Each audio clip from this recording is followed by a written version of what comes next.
Mheshimiwa Sosion, please take us to the next level on how then we put all this to rest. And I think from the comments of my colleagues, it's a very grave issue. In fact, the situation at TSC is a situation where angels would weep because of the magnitude of corruption.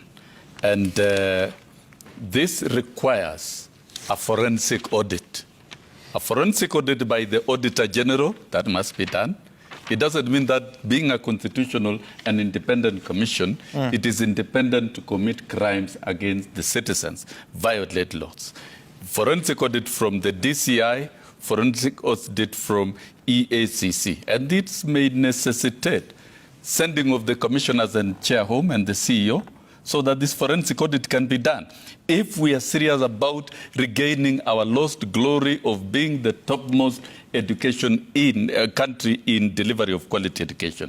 And these are the areas where forensic audit must be done. How teachers have been employed for the last 5 years. We've seen, we no longer see competitive advertisements in the newspapers for recruitment. Yet teachers are employed. And we know for you to be employed as a P1 teacher, you must pay 350,000 shillings. And some of these employment letters are sold through government officers. To be employed as a graduate is 500,000 shillings. And to be promoted is 150,000 shillings.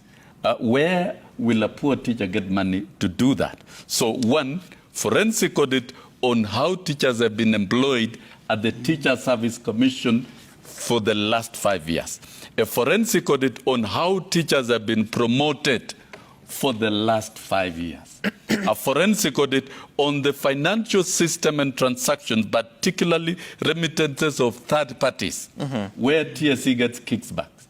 If you don't get kickbacks, then your checkoff is put off or your remittances are discontinued.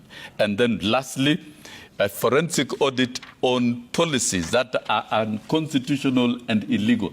And I don't think Parliament is right to call for laws to amend.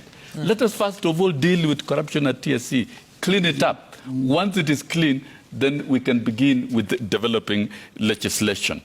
Kenya is on the decline, and I repeat, these are indicators, Sami, and maybe all the media needs to open up and look at it. 10 years ago, we were #1 in global competitiveness in delivery of quality of education in Africa and access. But now we are at #7 because when corruption took off, that is when everybody knows. And I'm willing to be a witness in all these forensic processes as an insider who has worked within this space. And I'm not being personal. It is fair. No. Sorry, Mheshimiwa Sosion, let me just say this. It is not fair for you to accuse a person of corruption. I'm saying so. It's a fact. It is happening. Don't defend. Those are your views. Those are my views. Not of citizens. I'm ready to defend, whether it's in a court of law or anywhere. Because this is a fact. This is a very serious matter. We are talking about destruction of lives of children of this country. And this is vested in an individual who does that. That's a fact for sure. That's a fact. So when you look at teachers crying and are on strike and are raising issues, it's like we are not listening. And the whole issue boils down to corruption and how they are managed, then I think we have a bigger problem. Let's do a forensic audit. Let us restructure TSC. Let us have teachers well managed. Let us regain our glory in the delivery of quality of education in this country. There is no shortcut about it.